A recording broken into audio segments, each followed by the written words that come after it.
Ndi pasitoro rero nko muri kino gihe ndimo ndaburara. Ndimo ndaburara. Ndi pasiteri. Akenshi abapasitoro dukunze kugira ikintu cyo kuvuga ngo batamenya ko ndi umukene. Abantu benshi navuga ngo ni nkaho banciriyeho iteka, ni ikimwaro kuri njyewe, cyangwa se navuga ko ari igisebo kuri njyewe. Kubera iki? Kuko abantu benshi bemera ko mu myemerere bemera yuko kuba warakoreye Imana kuko Imana igira ubundi buryo igutungamo. Ariko nubwo ubuzima bugoye, nabwo simvuze ko Imana yanditse. Buragoye ariko Imana ntabwo irandeka. Oya, nta babyeyi mfite. Ababyeyi nabaye ipfubyi, ku babyeyi bombi niga mu mwaka wa 2 segonderi. Ndatabaza abapasitoro kubera ko nta kazi mfite, kandi akazi nakabuze kubera accident, kubera impanuka.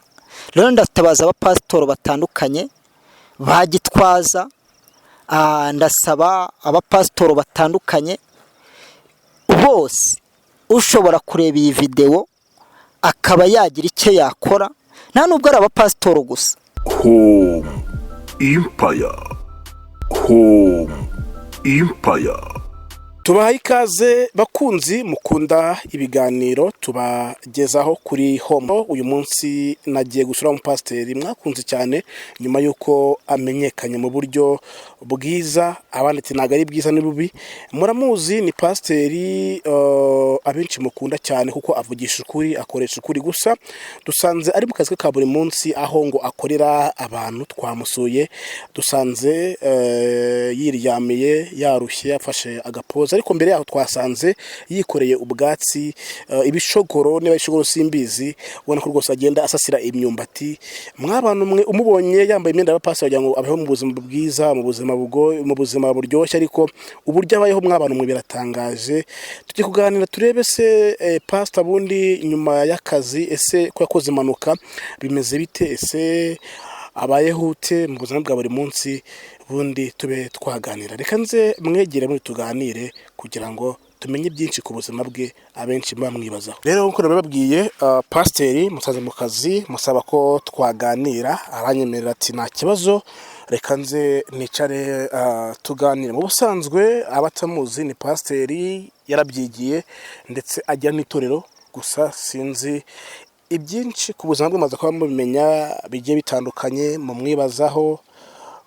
Reka nze ubundi nangire mwakira. Pastor turakwakiriye. Yego, murakoze cyane.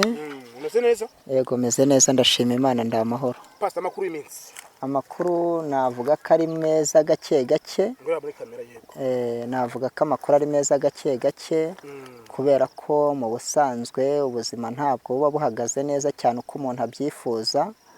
Agenda ahura n'ibibazo byinshi cyane. Iyo ubuzima bugiye kugenda neza, hazamo ibidurubanganya cyangwa se ibibwica, ugasanga ntibigenze neza nk'uko nabyifuzaga. Niyo mpamvu mvuga ngo ntabwo ari neza cyane. Pastor, tugusanze uri mu kazi ka buri munsi, ariko abadukurikiye banzu nabibwira bakumenye. Yego, njyewe nk'ibisanzwe nitwa Sengimana François, niyo mazina yanjye.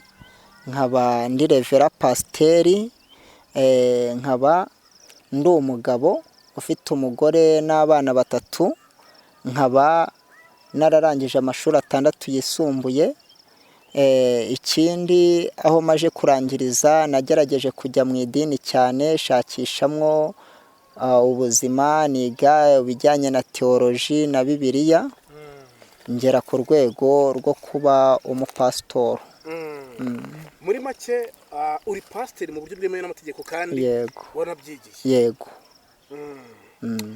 Pastor, twishimiye kuba nawe mu cyo kiganiro, kubera ko abakunzi bacu bakunda ibiganiro tubagezaho buri munsi, bakunda abantu bavuga ijambo ry'Imana ndetse n'ubuhamya. Ariko mbere na mbere, hano ukorera ni wawe ni hehe muri make? Oya, hano ntabwo ariho nkorera, ntabwo ari iwanjye, nta murima ngira muri Kigali, nta n'inzu ngiramo cyo koza ngira iyo nkodesha, mbanamo n'umuryango wanjye. Rero mu buzima busanzwe nakoraga ibigendanye n'umurimo wa gishumba, ariko nkabifatanya n'akandi kazi ko gutwara moto. Rero umurimo wa gishumba amadini menshi muri kino gihe arafunze, ntabwo umuntu abona aho akorera, icyo akora wenda ntiwabura aho uteranira, ariko amadini menshi arafunze. Ubu ntabwo umuntu agitungwa n'amaturo, bisaba ko ushakisha ibyo gukora kugira ngo urebe ko ubuzima bwagenda neza. Pastor, wavuze ko uri pasiteri, wabaye pasiteri, ese urusengero rwawe rwabaga hehe cyangwa bimeze bite? Yego, nakoreye mu madini menshi atandukanye. Mu by'ukuri nakoreye muri Betania Missionary Temple cyangwa se itorero rya misiyoneri mu Rwanda, ariko kandi hari n'andi madini nagiye nkoreramo ni menshi agiye atandukanye, bashakaga kumpamo akazi nk'umupasitoro, ariko amenshi arafunze hafi ya yose. Ubwo rero urumva yuko hari n'aho twari twaratangije no mu Ruhengeri naho ubu harafunze. Yego. Pastor, gute wisanze aho hantu? Mu by'ukuri urumva yuko iyo ubuzima iyo ureba burya witegereje ubona ukavuga ati ejo ibyo ari byo byose bizaba bimeze gutya. Rero nanjye sinavuga ngo byagenze gutya, ariko mu busanzwe nyuma y'uko bafunze amadini, nashatse perime ya moto kategori A, ninjira mu mwuga w'ikimotari, fata moto ndayipatana, nta mafaranga nari mfite, ndayipatana. Rero nyuma nza gukora gisida, naburaga amezi 2 ngo nyirangize, nari narayipatanye haburaga amezi 2 ngo nyirangize. Nuko nguko ubuzima bwagenze, ndangije ubu ngubu ndimo ndakira uko byamera kose, ntabwo bigikomeye. Yego. Pastor, kubona uri pasiteri ukaba ukorera abandi, ukaba wikorera ibishogori, ufata imirima ukayisasira, usasira imyumbati. Yego. Si ikimwaro ku Mana cyangwa se gusebya Imana, kubera ko ngo uwakoreye Imana niyikorera amaboko, cyane niyikorera uyu munsi wowe wikorera amaboko cyangwa urimo gukorera abandi. Ese gute wisanze ukorera abantu kandi nzi ko abapasiteri bafashanye bakundana, gute ahantu yisanze? Mu by'ukuri simbyita wenda ko ari ikimwaro ku Mana, kuko ntekereza ko Imana itamwara, ahubwo wenda keretse nibibi ikimwaro kuri njyewe. Ariko Imana yo ntabwo byaba ikimwaro ko nagiye gukora. Imana yo ntabwo imwara pe. Yego. Uyoboye abantu. Yego. Ariko wisanze mu kiyede. Ndatekereza ko mu by'ukuri wenda ni ikimwaro kuri njyewe, cyangwa se navuga ko ari igisebo kuri njyewe. Kubera iki? Kuko abantu benshi bemera ko mu myemerere bemera yuko kuba warakoreye Imana, kuko Imana igira ubundi buryo igutungamo. Ariko nubwo ubuzima bugoye, nabwo simvuze ko Imana yanditse, buragoye ariko Imana ntabwo irandeka. Pastor, abakubona uri pasiteri wikoreye ibishogori, yego, ni amagambo bakubwira yatuma wiheba, ese bimeze bite? Buriya Bibiliya ivuga yuko kugera ku rwego rwo kuba umupasitoro ubu uri umuntu ukuze mu buryo bw'umwuka, kabone n'ubwo abantu mbese bakubwira amagambo ashobora kuguca intege uba ubasha guhangana nayo. Rero mu by'ukuri na mbere yuko ntari umupasitoro, njye nakundaga gushakisha nkashaka uburyo umuryango wanjye wabaho n'ubwo nanjye nabaho, kabone n'ubwo byaba bigoranye, ariko ndi umuntu wumva wakora nkakora igishoboka cyose kugira ngo mbashe kubaho. Rero mu by'ukuri ntabwo umuntu yambwira ngo none ngo kuki wikorera ibishogoshogo, ngo kubera iki wagiye mu kiyede, ngo ubwo byabaye igisebo. Nibyo koko, ubundi baravuga ngo udafite icyo akunda icyo afite. Nimba nari ifite akandi kazi nkaba ntako nkifite, ntabwo navuga ngo reka nicare ngo ku muhanda ngo nuko ndire ngo ntege amaboko ngo mumpe. Yego, umpaye ni sawa, ariko nanone ntekereza ko ntajya ku muhanda ngo nzaze nsaba. Oya, numva yuko ikizima icyiza ari ukugerageza kugira ibyo nkora, kuko burya n'Imana yavuga ngo izaduhera umugisha mu byo tuzagerageza gukora byose. Uko byamera kose rero ntabwo waba wakoze ngo uburare, gusa nyine ushobora kutabaho uko wabishakaga, ariko wabaho. Pastor, abakristo wasengeye, abakristo wabatije, abakristo wahanuriye, kuki batagufashije nk'abantu mwabanye uyu munsi ko mu buzima bumeze gutya bugoye, gute? Tubwire. Uko byamera kose rero, akeshi rimwe na rimwe buriya hano i Kigali uhanurira umuntu yari atuye mu nzu hano, yari atuye ahantu runaka, ejo akahimuka bagatatana. Ni kimwe n'abakristo niyo dukodesha insengero, iyo urukodesheje ukajya gukodesha ahandi, burya ba bakristo wari ufite muragumana kuri telefone, ariko abenshi rimwe na rimwe urabatakaza ukajya mbese usanga ibintu by'i Kigali ari utamenya uko byubatse. Ariko ntabwo navuga ngo ko batafashije, bishoboka ubwo ngubwo niko nyine Imana yabigennye, niko ngewe nabivuga. Wavuze ngo uri igicibwa, kuki wowe wita igicibwa kandi uri pasiteri? Uko byamera kose abantu benshi navuga ngo ni nk'aho banciriyeho iteka, bavuga ko ndi umusinzi, bavuga ko mbese mbana n'abanyabyaha, ngendana nabo, ariko nyamaza ngewe nuko nguko. Hari ibintu rimwe na rimwe gusobanura imbere y'abantu bigora, ariko nyamaza urebye mbese ubu sinabona uko mbivuga n'ibihe mpagazemo. Ubu ngubu icyo ntegereje ni ugutabarwa n'Imana, ntegereje ubutabazi bw'Imana, icyo akora mfite ibyiringiro. Pastor, ugira ababyeyi cyangwa arabufite? Oya, nta babyeyi mfite. Ababyeyi nabaye imfubyi, ku babyeyi bombi niga mu mwaka wa 2 segonderi. Uyu munsi wa none nta babyeyi mfite. Nakundi niko isimera. Pastor, reka twinjire ariko nkubaza gutya, ese kutagira ababyeyi ukaba ufite abana, umuryango, ariko ukaba ufite idini warakoreye Uwiteka, ukabona nabufasha ubona bwaba wasapotinze wasengeye, ntabwo gutera depression cyangwa akabaje? Ikintu nakubwiye ko buriya isi yakwanga cyangwa abantu bakakwanga, ariko ntekereza ko Imana yitakwanga. Abantu bakwanga rwose, nubwo abasengera imirimo n'ibitangaza bigakoreka pe, barahari benshi. Ariko icyo navuga, ujya kugera ku rwego rwo kuba umupasitori uzi ko ibyo bishobora kukubaho, uzi ko abantu bashobora kukwanga. Ariko iyo abantu bakwanze, Bibiliya iravuga ngo mumenye ko bamanje kunyanga. Yesu niko yatubwiye, aratubwira ati abantu nibabanga muzamenye ko nanjye ubwanjye bamanje kunyanga. Ati rero muzishima munezerwe kuko ingororano zanyu zizaba ari nyinshi mu ijuru. Rero kuba abantu banyanga, ntabwo ngiye ntekereza ko ari ikibazo cyanjye cyangwa se ari ikibazo cy'Imana, ahubwo niko ihame ryo mu isi ryubatse. Rero nta depression, ndagumya nkasenga buri munsi uko bwije n'uko bukeye. Hari ibintu byinshi biba byakampitanye, ariko kubw'amasengesho, kubw'imbaraga z'Imana, nkaba nkiri amahoro. Pastor, mbere yuko ukora impanuka, wakoze ukora ikiganiro urimo uranywa inzoga, uvuga ko kunywa inzoga atari icyaha. Nyuma y'iminsi irenga 5 ukoze ikiganiro, wakoze impanuka. Ese wahanwe n'Uwiteka? Ni abantu baguhannye, ni abakuroze? Habaye ikibagenze gute? Dusobanurire.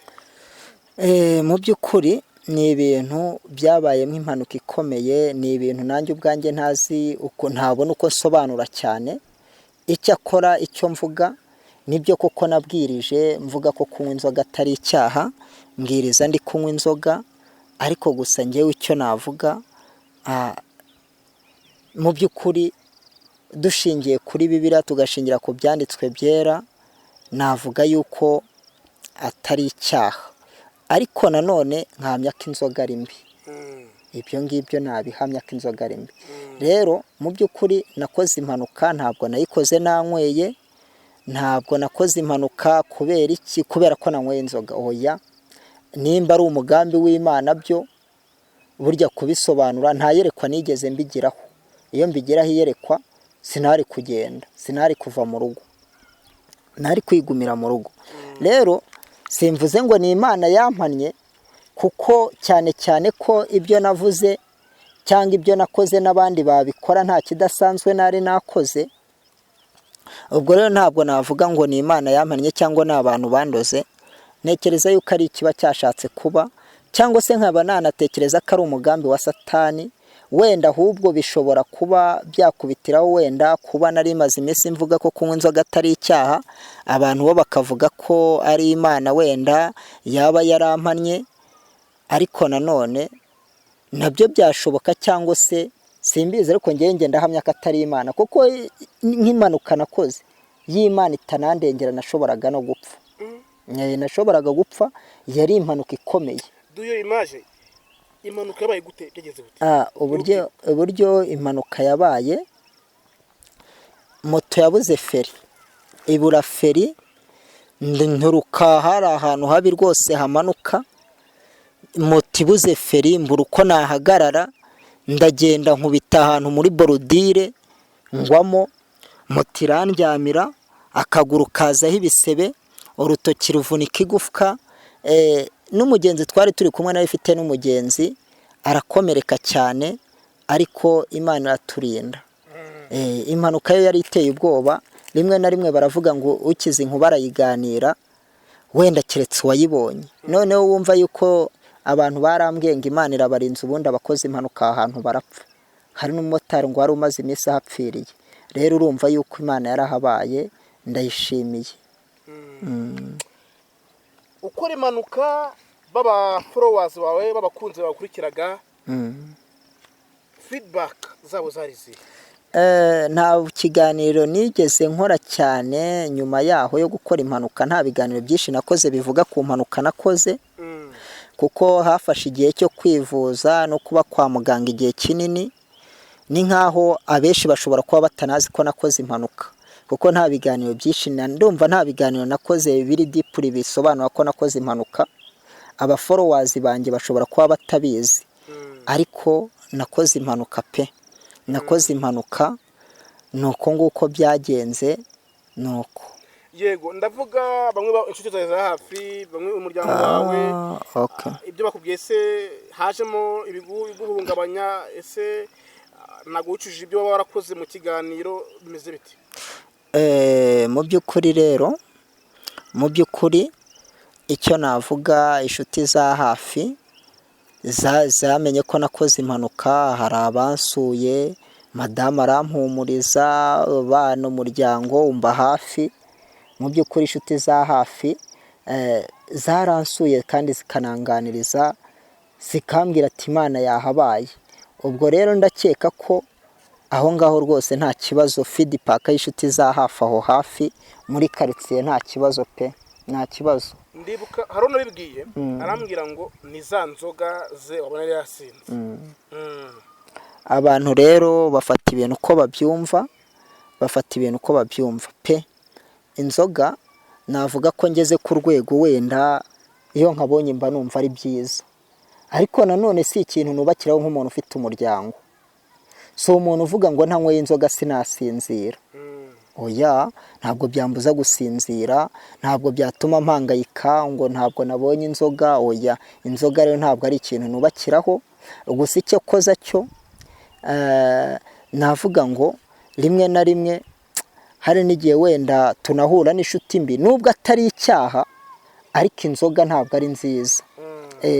Rero njyewe ubundi mu busanzwe, mu buhamya busanzwe, ntabwo njye nakiriye Yesu Kristo nk'umwami n'umukiza w'inzoga, ariko nahuye n'abapasitoro bagenzi banjye bazinywa, mpura n'abapasitoro bakambwira ko nta cyaha kirimo, kandi koko bakanyereka imirongo, kuko nanjye nasesengura nkabona nta cyaha kirimo. Ariko nanone burya agacupa si ikintu cyiza. Naje no kugera aho hari nkavuga n'ahari wasanga kuko n'Imana yanabishingiraho ikanampana, ariko nanone natekereza ko Imana ari urukundo, nkavuga nti Imana ni urukundo, nanjye umwana wanjye yakoze ikosa, hari uburyo mugira inama nkamuganiriza, ntabwo mpita muhana direct. Ukoze impanuka ugiye mu bitaro, ndabyumva yari amarira utakutakamba, ariko pasta uryaye mu bitaro. Yego. Ukuye muri isomo iki byagusigiye? Isomo nakuyemo ni ukwihangana. Burya mu bintu byose utihanganye, ni ukwihangana, niryo somo rya mbere. Irindi ni ukwizera Imana no gusenga. Navuga ngo icyo nicyo byasigiye, kuba narakoze impanuka hakavunika igufwa ry'urutoki ntihavunika igufwa ry'akaguru cyangwa se igufwa ry'akaboko, mbese nashoboraga no gupfa, ariko Imana ikandinda. Navuga ngo nakuyemo isomo ryo kwizera, gusenga no kwihangana. Yego. Pastor, urumva wari utunze umuryango, wari ufite abana urera, wishyurira amashuri, ukoze impanuka, ni moto yari gutunze, intege barazifunze. Ese ubwo buzima rero sasa duhe inzira y'urugendo wakomeje guca muri ubwo buzima bwose muri makeya? Ubuzima navuga ngo kuva nakora impanuka bwabaye nk'ubuzima bugoye, koko urumva ko mu buzima bwa buri munsi akazi ka buri munsi natwaraga moto, nkatwara moto nkashakamo ikimbeshaho ngewe n'umuryango wanjye. Maje gukora impanuka, moto nayitwaye mu igaraje kugira ngo asirasi yikoreshe, kuko ubwishingizi butwemera kudukoreshereza iyo tukoze impanuka. Nyitwara mu igaraje kugeza uyu munsi ntabwo irava mu igaraje, iracyari mu igaraje, amezi 2 arashize. Urumva rero iyo uri kwa muganga ukenera amafaranga kandi ayo mafaranga ntabwo ari kwinjira. Rero urumva ko navuga ngo ubuzima kuva icyo gihe bwabaye nk'ubugoye cyane, kuko akariba navomeragamo kari gasibamwe. Ako kariba urumva yari moto, nibwo buzima bwa buri munsi nabagamo. Urumva amadini bamaje kuyafunga, watungwaga n'amaturo, wabagaho kubera ko idini ryaguhembye, ryaguhaye ako gahimbaza musyi, ibintu bimera nkaho bihagaze. Icyo gihe rero uravuga ati reka shaka ubuzima bushya. Mu buzima bushya nari ninjemo ni ubuzima bw'ikimotari. Ubuzima bw'ikimotari rero ntabwo nari mbumazemo igihe kinini, nari mbumazemo hafi umwaka, bigera mu mezi 9. Ariko mpita nkora iyo mpanuka rero ni impanuka itaranyoroheye, ni impanuka yansabye amafaranga yo kwivuza, kugira gute, sabwa ko umuryango ubaho nanjye nkabaho.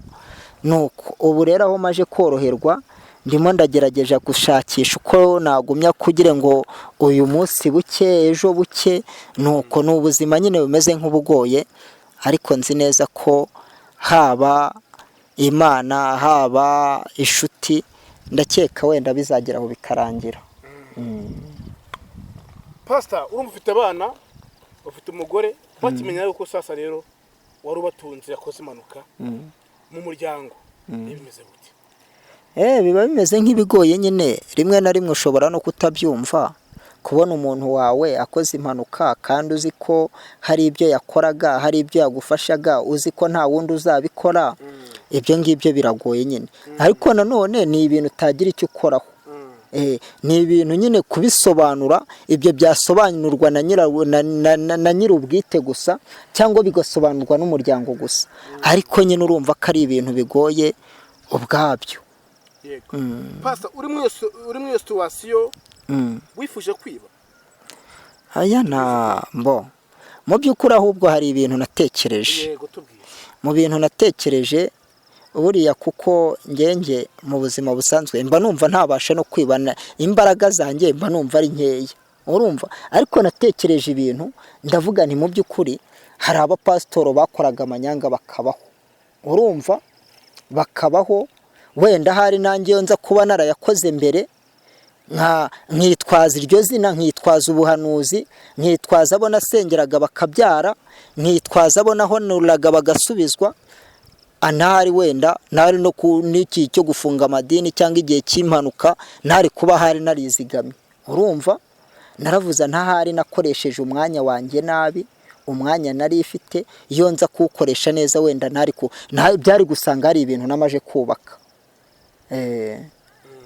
Nuko Pastor, iyo urebye abandi bapasiteri mu bagenzi bawe ubona barateye imbere, ese kubera iki uyu munsi abapasiteri bamwe bakina n'abandi bagakira, biterwa n'iki?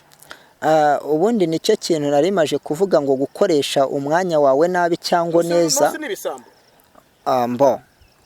Urebye yego, hari abahemuka. Yego. Urumva icyo mvuga, abantu benshi bakorera Imana cyane cyane iyo ukoreye abantu ubundi gukorera Imana, hari ijambo Pawulo yavuze abenshi b'apasitoro bakoresha. Yavuze ijambo aravuga ngo tuzababibamo iby'umwuka ngo ariko nabo batubibemo iby'umubiri. Bivuga rero ko urumva yuko wowe icyo uvuga uzagaburira abantu iby'Imana, ariko nawe ntabwo umwana wagomba kwiga mu ishuri riciriritse. Umwana wawe bazakubamo iby'umubiri nyine. Iby'umubiri ni ibihe?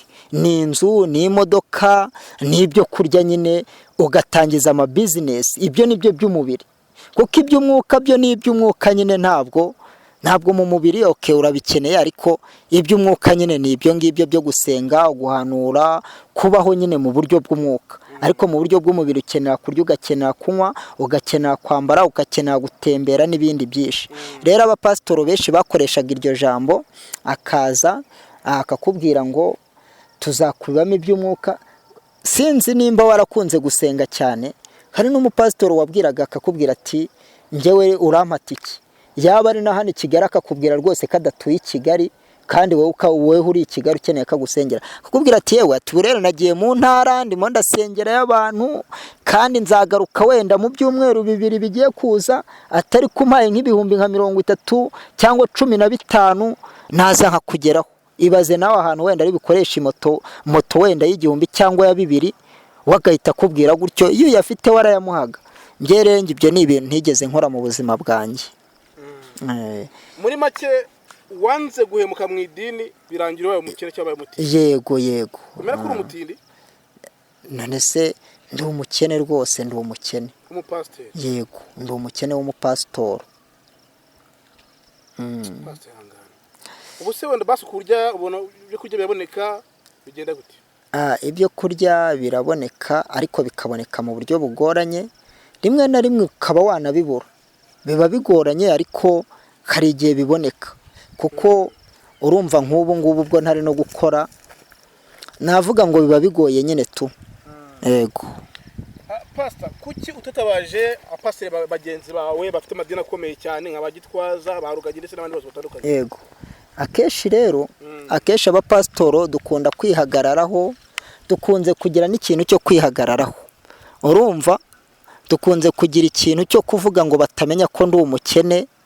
Rimwe na rimwe ari naho bishobora gukuriza yuko bamwe na bamwe bahemuka, bakavuga ati nimba nkorera Imana ngomba kuba umukire. Nibyo twigishijwe yuko umuntu ukorera Imana agomba kuba ari umuntu w'umukire. Twigishwa Imana ikora ibitangaza, Imana ishobora gutanga akazi, Imana ishobora gutanga amafaranga, ariko nyamaza dusanga no muri Bibiliya harimo abantu bapfuye ari abakene.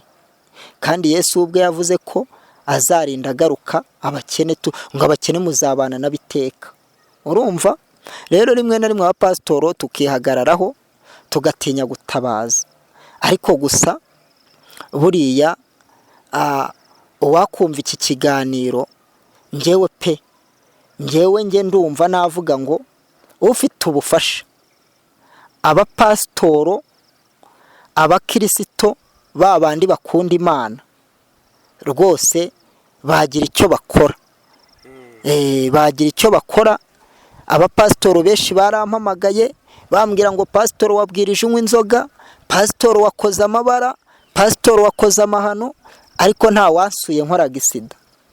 Ariko njyewe ndasaba abapasitoro mu madini atandukanye, ab'Imana yahaye ubuzima, abafite ubuzima rwose pe, bagira icyo bakora, nanjye ubuzima bugakomeza nk'abandi bose. Imana agiriye neza. Yego. Pastor, uyu munsi nibyo uratabaza cyangwa uranasaba, ariko uburyo usabamo erura, wabwiza ukuri, wabwira ibyawe ukuri, kugira ngo n'udukurikiye amenye isi umuntu afasha ko wabaye iki. Babwira. Mu by'ukuri urumva yuko akazi ka buri munsi karangiritse. Akazi ka buri munsi ntagahari. Ndatabaza abapasitoro kubera ko nta kazi mfite, kandi akazi nakabuze kubera accident, kubera impanuka. Rero ndatabaza abapasitoro batandukanye bagitwaza, ndasaba abapasitoro batandukanye bose ushobora kureba iyi video akaba yagira icyo yakora, nta nubwo ari abapasitoro gusa, n'undi wese wagira icyo akora akagikora rwose Imana yamuha umugisha, kuko ndabona ibintu bimeze nabi pe, bimeze nabi. Ndimo ndatabaza, birakomeye. nibyo cyane. Pastor, dusoza wenda ariko ndagukubaza ibibazo bigiye bitandukanye by'amatsiko. Icya mbere, wigize uburara uri pasiteri? Naraburaye rwose, ndi pasiteri. Habuze iki? Ikintu cyari cyabuze, haba habuze, navuga ngo gutya ndi pasiteri nkifite idini, nicyo wambajije. Koko urumva n'uyu munsi ndi pasiteri kandi biragoye. Biragoye rwose. Yego. Imana ibijyamo. Kurango ushaka gukira inkovu arazirata. Yego. Okay, ndi pasitoro rero, nko muri kino gihe ndimo ndaburara. Ndi pasiteri. Ubwo ngubwo rero ntabwo mfite idini batararifunga, ntabwo naburaraga. Ntwara moto yanjye, ntabwo wajya mu handi ngo ubure amafaranga yo guhaha. Oya, wenda ntiwabona wenda menshi, ariko ntabwo wabura yo guhaha. Rero uyu munsi rwose hari igihe bibaho rwose. Nese ntabonye ikiraka, urumva nagenda nkareba muri butike ibiryo bikaza. Oya. Pastor, komera kandi Imana irakuzi. Ariko kubona hari ibifi binini cyangwa abantu bahiriwe ba pasiteri, ukaba wowe uyu munsi ugisaburiza cyangwa ukiri ku gikora ikiyede ndetse n'akavunanye, kandi urakoreye Imana. Nge mana ko abakozi b'Imana ubwo nibo babaseba, kubera ko umuntu akoreye Imana murakwiye kubungabungwa akitabwaho n'abakozi b'Imana. Ariko se gute wa mugani, ese n'ubu umuntu bwatakaye bimeze bite? Muri kino gihe ubundi iyo usomye neza Bibiliya iravuga ngo mu gihe cy'imperuka urukundo rwa benshi ruzakonja. Ubona rero nta muntu witaye ku hundi, muhuriraho muhuriye, nimba ari mu rusengero musoma ijambo ry'Imana, mugahura Imana ikora ibitangaza, ariko iyo wa muntu asubijwe ntiyongera no kuguhamagara. Uko byamera kose, njyewe hari indirimbo mba nkunda, ariko nkunda indirimbo ivuga ngo aba Yesu biringira izina rye.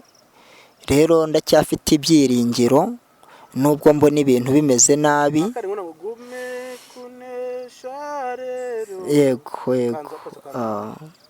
Haravuga ngo ume kunesha rero nkuko wanesheje, hahirwa. Ni indirimbo ya 82. Mwami wakomeretse, nitwe waziraga, wahemuwe utyo mwami, ngo shinyagurirwa kera utaraza mw'isi, wari ufite ubwiza, dore uko bagushyize muri abo bambuzi. mpindukirira undebe, mukiza w'ukuri, n'impano y'imbabazi njya nkubonera. kuko umubiri wanjye ngo uzabora uveho, nyamara nzakubona mu maso mukiza. ngume rero ume kunesha rero nkuko wanesheje, hahirwa uzakubona mu maso mukiza. no mu ipfa ryanjye Yesu, nguzambe bugufi, n'impano mu mu maso mukiza, umerero ngume kunesha rero nkuko wanesheje, hahirwa uzapfa pfira muri wowe Yesu. urumva indirimbo iririmbye bundi ku iyi ndirimbo ni indirimbo ya 82 umukristo yaririmbye avuga ngo mwami wakomeretse ni twebwe waziraga. Iyi ndirimbo rero iyo nyiririmbye icyambere inyibutsa urukundo Yesu afite kuri twebwe, ari narwo rwatumye Yesu atwitangira akadupfira ku musaraba. Ikindi cya kabiri iyi ndirimbo inyibutsa cyangwa se inyigisha nuko uyu mubiri tubona, uyu mubiri yararimbye aravuga ngo kuko uyu mubiri wanjye uzabura iveho. Rero uyu mubiri abanyarwanda sinzi umuntu wavuze ngo umwanzi wawe ni umubiri. Uyu mubiri niwo utuma abantu mbese ibibazo bivuka. Uyu mubiri ni hatari. Leta yaciye inzoga z'ibyuma zitemewe, nkawe nka pastor what feedback? Okay, na icyambere kuba zari zirimo ntabwo biriya nabimenya cyane, ariko icyambere nkurikije amatangazo ya Minisiteri y'Ubuzima, nkurikije ntuza uko nabyumvishe, kuba ubwazo baravuze ko zitemewe, nge ntekereza ko dufite n'ubuyobozi bwiza, ntekereza kandi ko buriya ntekereza ko babikoreye igenzura. Rero nge kuri ngewe ndumva feedback, ndumva ntacyo navuga, nimba ari mbi nyine ubwo nimba zitemewe zikaba zari zifitemo ikintu gishobora kwangiza umunyarwanda, navuga ngo leta yarakoze kandi yakoze akazi kayo neza, navuga ngo dufite leta iri maso. Pastor, bamwe mu bahanga bavuga ko turi mu minsi ya nyuma y'isi, nawe ni kubibona? Turi mu minsi ya nyuma byo, urebye ibimenyetso Yesu hari ibintu yavuze, abigishwa bamubaza ngo tubwire ese bizagenda gute mu gihe cy'imperuka, ibimenyetso ni ibihe? Rero mu bimenyetso bimwe na bimwe Yesu yavuze turimo turabibona. Rero nanjye ndabona ko turi mu minsi ya nyuma koko, dushingiye ku bimenyetso Yesu yasize avuze, ibyo bimenyetso tukaba turimo turabibona mu minsi ya none. Dusoza niki usaba abantu badukurikiye? Niki usaba abantu badukurikiye muri rusange, byo kurya naki babwisha bagufasha? Abantu badukurikiye mu by'ukuri icyo nabasaba ubufasha kugira ngo nanjye mbashe gusubira mu buzima busanzwe, kuko ubuzima ndimo navuga ko budasanzwe pe, navuga ko budasanzwe, navuga ko bugoye. Rero uwagira icyo agira yamfasha rwose, sinzi wenda yabinyuza kuri nomero yanjye, nayitanga. Nomero yanjye ni 078 72 91 161, 078 72 92 161. Amazina ni Sengimana Francois. Nibyo ugiye gusenga dusoza, ariko unakebura abana bakize mu mwuga w'ubupasiteri, ibyo bakirira kugira ngo babe abapasiteri bahamye kandi bafite. Icyo navuga rero biragoye abantu bakiri kwinjira mu bintu by'ubupasitori uyu munsi, navuga yuko bafite akazi gakomeye. Impamvu bafite akazi gakomeye ni akahe? Bazahuriramo na ba bantu bamaje kuvuga ko gukorera Imana ari amafaranga. Wenda iyo ukoreye Imana ntabwo ushobora kubura kubaho, ariko nanone ntabwo bisobanuye amazu meza cyangwa amamodoka meza. Rero navuga ngo bafite akazi gakomeye. Icyo nabagiramo inama ni ukuba maso. Icyo ni icyambere. Icya kabiri gusenga. Icya gatatu kugira abajyenama beza, cyangwa se abarori modo, cyangwa se abantu beza bigiraho. kaba muri bibiliya buriya ushobora kugira umuntu ushobora kukuyobora ukavuga ati nkurikije Dawidi uko yabayeho buno ubuzima bwa Dawidi muri bibiliya turabubona. Rero navuga ngo ariko no mu buzima busanzwe ushobora kureba ukavuga ati uyu mupasitoro ndamwemera, mbona nta bintu by'amanyanga agira, mbona ari umuntu nshobora kwigiraho nkakorera Imana neza. Rero icyo navuga ni ugusenga, kwizera guhamye, kandi bakaba maso, bakagira inshuti z'abapasitoro nzima, kuko hari inshuti z'abapasitoro shiduka zakuroshye. Yego. Iyo urebye ubuhanuzi buriho uyu munsi, ese bushingiye ku ndamu, ni ubwanyabwo, ubibona gute pasitoro? Hari ubwanyabwo ariko hari n'ubutari ubwanyabwo. Bw'indamu? Yego, bw'indamu, ariko nanone ahanini bugashingira ku buryo Satani amaje kubona isi. Navuga ngo Satani abantu ntabwo babizi, ariko Satani navuga ko ari umuhanga mu buryo bumwe cyangwa ubundi, bitewe n'uko Satani areba situwasiyo abantu barimo, yarangiza iyo situwasiyo akaba ariyo akoresha. Buriya iyo uri muri situwasiyo yo gusonza, Satani akoresha inzara, akakubwira ati ariko gutubura ubwenge uri umupasitoro, gutubura ubwenge uri umuhanuzi, ukarinda usonza.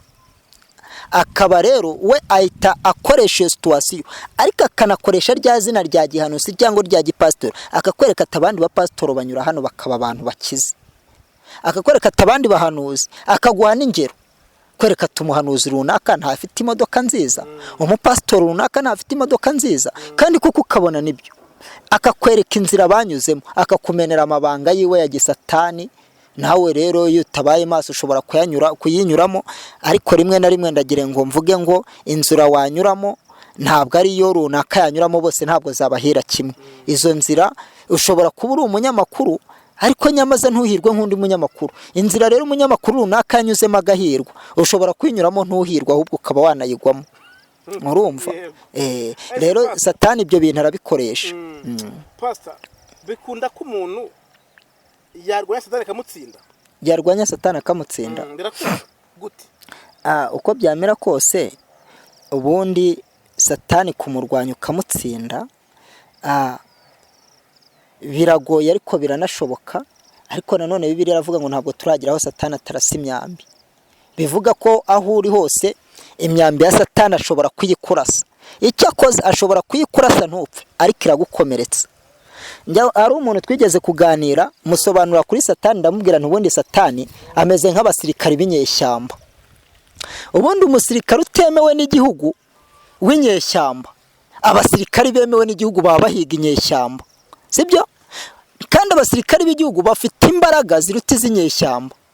Dukurikije ko zifite abasirikari b'igihugu bafite power, bafite ibikoresho byinshi, bubatse igisirikari neza. Ariko inyeshyamba ibyo ifite nyine ni ibyo kwirwanaho, ntabwo ifite ibintu byinshi. Inyeshyamba rero kubera ko nta kirwanira, ishobora kuvuga ngo ikagenda ikarasa ku gikorwa remezo, kavuga ati nimba ari ishuri ry'ishuri abantu bigamo bakarirasa. Urumva? Iyo barirashe rero harimo abanyeshuri, hari abashobora gukomereka. Ariko iyo nyeshyamba ntibivuze ko yarwanye ngo itsinde igihugu, si byose. Rero Satani nukameze ushobora kumurwanya, akakurasa umwambi ugakomereka, wenda ntupfe. Ntabwo bivuze kuko Imana iracyadufiteho ububasha. Ubwo idufiteho ububasha rero, Satani ni umwanzi uhora uhanganye n'Imana. None ubwo ahanganye n'Imana rero arashaka kutugeraho. Urumva? Arakurasa ikibomba kigukubiteho, Imana ikinga akaboko kikugweho. Nimba ari inzara nyine ubwo ikugereho, nimba ari ikibazo runaka kikugereho, nimba ari uburwayi kigukomeretse. Urumva se rero nanirwo kubabara. Rero Satani uramurwanya, duhora turwana. Pawulo wabivuga yaravuze ngo turwana n'imyuka mibi y'ahantu mu mwijima, ahantu tutareba tutabasha kubona.